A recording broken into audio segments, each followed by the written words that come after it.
दोस्तों नमस्कार, मैं प्रफुल्ल कोलख्यान द पब्लिक इंडिया पर आपका हार्दिक स्वागत है। आपसे अनुरोध है कि कृपया इस वीडियो को देखें, पसंद करें, लाइक का बटन दबाएं और अपने दोस्तों के बीच में से साझा करें।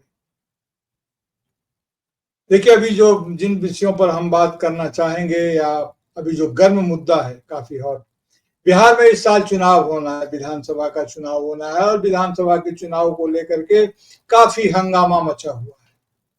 एनडीए जो अभी शासन में है, एनडीए जो सत्ता में है, यानी कि भारतीय जनता पार्टी और जेडीयू आदि मिलकर के जो अभी सत्ता संभाल रहे हैं, उनकी राजनीतिक स्थिति बहुत ही खराब है। ऐसा माना जाता है कि हर हाल में, हर कीमत पर भारतीय जनता पार्टी इस बार बिहार चुनाव को जीत लेना चाहती है और अपने मुख्यमंत्री अपने दल से बनाना चाहती है। इतना हुआ, सब कुछ भारतीय जनता पार्टी ने सारे दांव आजमा लिए, लेकिन बिहार में भारतीय जनता पार्टी अकेले दम पर कभी सरकार बनाने में सफल नहीं हो पाई। उनके नेता अभी भी टीस भरे अंदाज में कहते हैं कि अटल बिहारी वाजपेयी का सपना पूरा करना है इस बार, यानी कि भारतीय जनता पार्टी के ही किसी एमएलए को मुख्यमंत्री बनाना है। किसे बनाना है यह उन्हें पता नहीं है। मुख्यमंत्री का कोई चेहरा भारतीय जनता पार्टी के अपने दल में भी उभर कर सामने नहीं आया है। किसी नेता का ऐसा कद नहीं हुआ है भारतीय जनता पार्टी का जो बिहार के मुख्यमंत्री के रूप में अपनी दावेदारी को पेश कर सके, और पार्टी में भी यह स्थिति है। इसलिए जाहिर है कि वो नीतीश कुमार को छोड़ भी नहीं रहे हैं और नीतीश कुमार के बारे में यह भी नहीं कह रहे हैं कि वे उनके अगले मुख्यमंत्री होंगे कि नहीं होंगे। पिछले 22-23 साल से तो यही चल रहा है कि इधर नीतीश कुमार उधर सत्ता, तो इसलिए वे नीतीश कुमार जी को थामे हुए हैं। लेकिन ये शायद नीतीश कुमार जी भी बेहतर जानते हैं कि विधानसभा के चुनाव का नतीजा जो भी हो, उन्हें अगला मुख्यमंत्री नहीं बनने दिया जाएगा या उनके नाम पर सहमति नहीं बनेगी। और भारतीय जनता पार्टी में कोई ऐसा चेहरा है नहीं। बहुत कोशिश करने के बावजूद उनकी जो भी राजनीतिक जो उनका नैरेटिव्स होता है बिहार को लेकर के, वो सबका सब फेल कर जा रहा है। अभी वहां पर तरह तरह के बाबा लोग भी सक्रिय हैं, वो एक अलग कहानी है। लेकिन जो राजनीतिक रूप से हो रहा है, बिहार को हिंदू राष्ट्र का के जन्म की प्रयोग भूमि बनाने की बात बार बार कह रहे हैं। ठीक है कि भारतीय जनता पार्टी के लोग नहीं कह रहे हैं, लेकिन जिन बाबाओं को वहां पर उन्होंने प्रश्रय दिया है, उनके नेता लोग जिन बाबाओं को बुला करके बात कर रहे हैं, वे तो सीधे सीधे यही कह रहे हैं। बिहार के कोट अनकोट पागलों को संबोधित करते हुए कह रहे हैं कि बिहार में इस बार भारतीय जनता पार्टी की सरकार बननी चाहिए। अब जब अकेले दम नहीं हुआ, तो पिछले 11 साल के शासन में इस देश के लोगों ने देख लिया है कि किस प्रकार सभी सरकारी संस्थानों पर, संवैधानिक संस्थानों पर सरकार का राजनीतिक कब्जा बना हुआ है। प्रशासनिक कब्जा की बात नहीं, राजनीतिक कब्जा बना हुआ है। और वे जैसे चाहें, जिस तरह से चाहें, वे उनका इस्तेमाल करते हैं। उसमें कोई नैतिकता, कोई दुविधा, कोई संकोच, कोई लोकलाज, किसी के लिए भी कोई जगह नहीं है। न आजादी के आंदोलन का कोई ताप इनके भीतर है, न कोई नैतिक बोध है, और न कोई इस प्रकार की सलाह देने वाला कोई आदमी है। देखिए, पहले के जमाने में, बहुत पुराने जमाने में अगर बात न भी करें तो भी एक संकेत तो लेना ही होगा कि सिटीजन शब्द अपने आप में सिटी स्टेट से आया हुआ शब्द है। पहले जब ग्रीक रोम राज्य में जब सिटी ही स्टेट हुआ करता था और बाकी लोगों को उसमें वह अधिकार नहीं प्राप्त होता था, तो यानी कि जो मताधिकार है, जो वोट देने का अधिकार है, यह हर किसी को हासिल नहीं था। यह कुछ खास चुने हुए लोगों को हासिल था, कुलीन लोग, धनी लोग, शिक्षित लोग आदि आदि। लेकिन यह सार्वजनिक रूप से हर किसी को, चाहे वह किसी नस्ल, वर्ग, धर्म आदि का मानने वाला हो, और उसके आधार पर नहीं दिया जाता था। लेकिन जब भारत को आजादी मिली, तो भारत की आजादी के आंदोलन के समय में एक दोहरी आजादी की लड़ाई चल रही थी। और दोहरी आजादी की लड़ाई यह चल रही थी कि अंग्रेजों के शासन से मुक्ति का तो की आकांक्षा उस आंदोलन में थी। महात्मा गांधी, बाबा साहब अम्बेडकर, मान लीजिए जवाहरलाल नेहरू, और बहुत सारे लोग ऐसे थे, जो सरदार पटेल, ये सभी चाहते थे कि भारत की आजादी को जल्दी से जल्दी हासिल किया जा सके और अंग्रेजों के शासन से मुक्त किया जा सके। लेकिन उसमें एक चैप्टर यह भी था कि अंग्रेजों के शासन से मुक्ति के साथ साथ जो वर्णाश्रमी जो व्यवस्था है, जो जात पात की व्यवस्था है, जो छुआछूत की व्यवस्था है, उससे भी मुक्ति की आकांक्षा, कानूनी रूप से उससे भी मुक्ति की आकांक्षा भारत के लोगों के मन में थी। लेकिन चूंकि जो समाज के जो उच्च वर्ग के लोग थे, बाबा साहब जिसे हमेशा चौमंजिला मकान कहा करते थे, जिसमें कोई सीढ़ी नहीं होती है, तो उच्च वर्ण के लोग अंग्रेजों के साथ, सभी नहीं लेकिन उच्च वर्ण के कुछ लोग अंग्रेजों के शासन से तो मुक्ति चाहते थे, लेकिन वर्ण व्यवस्था को कायम रखना चाहते थे। बहुत कम ऐसे लोग थे जो वर्ण व्यवस्था यानी कि जात पात की व्यवस्था से जो चीजों को बाहर रखना चाहते थे, लेकिन प्रगतिशील तत्व उनमें भी थे और वे चाहते थे कि तमाम झमेलों से मुक्ति हो जाए। जब संविधान सभा में इस पर खूब बहस हुई, बार बार बात उठाई गई कि मताधिकार, किसको वोट देने का अधिकार किसे हासिल हो अगर डेमोक्रेसी हो तो। उस जमाने में मोहम्मद इकबाल ने भी कहा था कि जमहूरियत है वो है जिसमें बंदों को तौला नहीं गिना जाता है। यह हो नहीं सकता है कि मेरे कोचवान के मत का भी उतना ही महत्व हो जितना कि मेरे मत का, यानी मेरे वोट का। यानी कि वोट के पीछे जो विचार और जो दर्शन होता है वह एक नहीं हो सकता है, वह ज्ञान के स्तर से उसका महत्व होना चाहिए। वे यह कहते हुए भूल गए कि मत देने का अधिकार आपकी योग्यता का नहीं, आपके स्वामित्व से संबंधित है, उस देश में आपकी भागीदारी से संबंधित है, आपकी पीड़ा से संबंधित है, आप जनता के कष्ट के निवारण से संबंधित है। जाके पैर न फटे बवाई, सो का जाने तीर पर आई। कोई कितना भी पढ़ लिख ले, इस बात को महसूस नहीं कर सकता है, उस बात को वही महसूस कर सकता है जिसके पैर में बेवाई फटती है। तो उस समय में इस बात को किया गया, और जब संविधान को लागू किया तो जो आज लोग सत्ता में हैं, इन लोगों को संविधान से ही परहेज था। वे कहते थे कि नहीं, ये संविधान जैसे इसमें कुछ भी भारतीय नहीं है, और यह भी कहते थे कि मनुस्मृति के रहते हुए किसी और कायदे कानून की किताब की जरूरत नहीं, और इस ढंग से काम करते रहे। ये ठीक है कि पहले के जमाने में भी जब बूथ लूट लिया करते थे, लोगों को वोट नहीं गिराने दिया जाता था, अगर मतदाता सूची में उनका नाम है तो घेर लिया जाता था।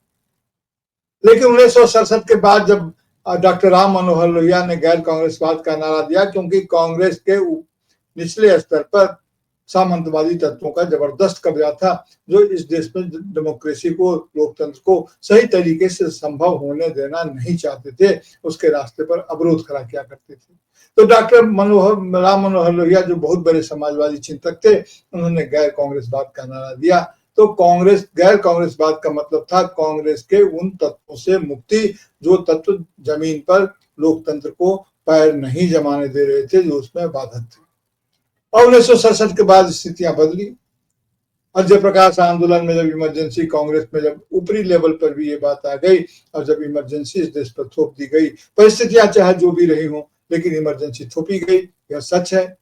और इमरजेंसी में क्या हुआ नहीं हुआ, लेकिन लोकतंत्र में लोकतांत्रिक अधिकार के हनन को लोगों ने बर्दाश्त नहीं किया और सरकार बदल गई, और वहां से इनकी वैधता शुरू हुई। अब ये सत्ता में है, और सत्ता में जब ये आ गए हैं तो इनका ये जो मनोरथ है पुराना, जो इनका टूटा हुआ जो सपना है, इनकी जो पहले की जो परियोजना है कि भारत को जो जिस तरह का ये गढ़ना चाहते हैं, सीधे सीधे तो आज ये नहीं कर सकते कि हम सबको मताधिकार नहीं देंगे, लेकिन इनकी कोशिश यही है कि सामान्य लोगों के मताधिकार को इस या उस बहाने से, दिस या दैट रीजन को सामने रख करके ये उसको खत्म करना चाहते हैं। ये नहीं चाहते कि हर किसी को वोट देने का अधिकार हो। अभी जिस तरह के जो दस्तावेज हर किसी के पास उपलब्ध हैं और सरकार के प्रयास से ही उपलब्ध हैं, जैसे कि आधार कार्ड। अब आधार कार्ड को सब जगह आपने नथी किया। अब ये कहते हैं कि 2023 में जिनका ये था नाम शामिल था, उनको ये सब देने की जरूरत, दस्तावेज देने की जरूरत नहीं है, लेकिन फॉर्म उनको ही भरना होगा। अब सवाल यह किया जाना चाहिए कि 2023 और उसके पहले जो नामांकन, जो मतदाता सूची में जो नाम दर्ज किए गए थे, वे किन आधारों पर किए गए थे, वे आधार कैसे आज इनवैलिड हो गए? अगर वे जिन आधारों पर किए गए थे उन आधारों को आज मान्यता क्यों नहीं दी जा रही है? सीधी सी बात है कि ये प्रोसेस अब एक्सक्लूजन चला रहे हैं। ये चाह रहे हैं कि मतदाता सूची से उन लोगों को नाम, अधिकतर लोगों का नाम किस तरह से बाहर हो जाए। यानी कि हमने मतदान के अधिकार को दबाया भी नहीं, लेकिन आप प्रक्रिया के अंतर्गत अगर नहीं आ पाए तो इसमें कोई कमजोरी हमारी नहीं है, हमारी कोई बदनीयती नहीं है। इस बात को सरकार दिखलाना चाहती है। इसी बात को लेकर के आज बिहार में इतना बड़ा हंगामा, इतना बड़ा बंद का आयोजन किया गया है। अफरा तफरी मची हुई है। बंद तो सफल है नहीं है, ये अपने तरह तरह के दावे होंगे, लेकिन बंद के पीछे के जो कारण हैं उन कारणों पर जरूर विचार किया जाना चाहिए। अगर इतने सारे लोग मतदाता सूची से बाहर हो जाते हैं तो यह देश के लिए ही नहीं, भारत के लोकतंत्र के लिए भी दुर्भाग्यजनक होगा।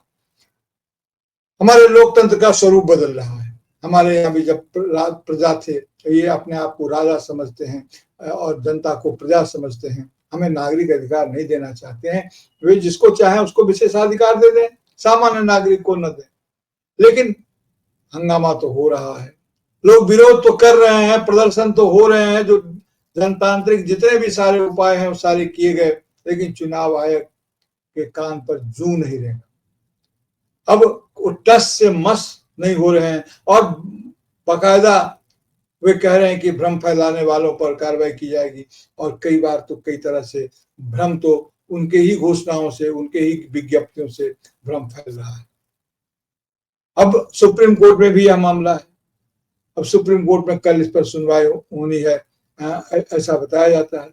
तब देखा जाए कि सुप्रीम कोर्ट इस संवेदनशील मामले में, जो क्योंकि अगर नागरिकता ही छिन जाएगी, जिन गरीबों को कुछ नहीं मिला इस लोकतंत्र में पिछले 75 साल में, उनको कम से कम एक बात था कि उनके पास वोट देने का अधिकार था, एक संतोष का आधार था कि हम सरकार में, हमारी भागीदारी है कि हम सरकार को बनाते हैं। उस जमाने में सुना कि किसी ने नेहरू जी से पूछा डपट कर या झपट कर, इसी बिहार में शायद, इस आजादी से हमें क्या हासिल हुआ, नेहरू जी से ही पूछा। ऐसी कथा है, कोई डॉक्यूमेंट में पढ़ी नहीं, लेकिन सुनी सुनाई बातें भी है, तो उसमें के मर्म में जो बात है वह महत्वपूर्ण है। तो प्रधानमंत्री जवाहरलाल नेहरू ने कहा कि इस आजादी से ही मिला कि आप बड़े शान से और डपट करके देश के प्रधानमंत्री से पूछ सकते हैं कि इस आजादी से आपको क्या मिला, आप सवाल कर सकते हैं।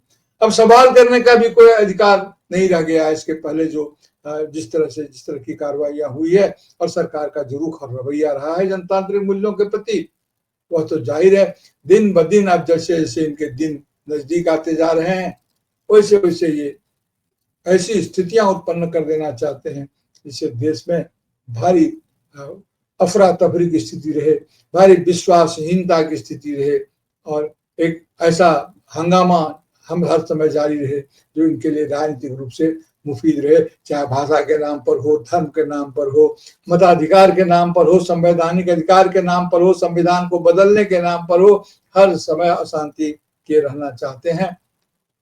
इस तमाम परिदृश्य में, इस पृष्ठभूमि में, इस संदर्भ में जो भी कह लें, सुप्रीम कोर्ट के कल के फैसले का महत्व युगांतरकारी हो सकता है। देखा जाए सुप्रीम कोर्ट इसमें क्या फैसला कर सकता है, क्या फैसला सुनाता है और आगे क्या कार्रवाइयां होती है। लेकिन एक बात तय है कि नागरिकों को इस बात को हमेशा सोचना चाहिए, हमको, आपको और समाज को इस बात को हमेशा सोचना चाहिए कि विवेक का शत्रु बन करके विवेकहीनता की स्थिति में कोई भी देश और समाज चल नहीं सकता है। हमें अपने विवेक का इस्तेमाल करते हुए इन तमाम चीजों पर गौर करना चाहिए कि हमारे आसपास जो कुछ हो रहा है, जो कुछ बदल रहा है, उसमें बेहतरी की क्या संभावनाएं हैं और बदतरी की, खराबी की कितनी आशंकाएं हैं, हम किस दिशा में जा रहे हैं। इस पर आप भी सोचें, तमाम लोग सोचें, एक नागरिक की तरह मैं भी सोचता हूं, हर किसी को सोचना चाहिए। मुझे तो नहीं लग रहा है कि किसी बेहतरी की दिशा में हम कदम बढ़ा रहे हैं। उम्मीद बहुत थी, लेकिन ना उम्मीदी का पहाड़ हमारे उम्मीद पर बहुत की तुलना में बहुत बड़ा है। तो आज के लिए बस इतना ही। नमस्कार। आपसे अनुरोध है कि आप इन मुद्दों पर सोचें। वीडियो पसंद आए तो इसे लाइक करें और दोस्तों के बीच में से साझा करें। धन्यवाद।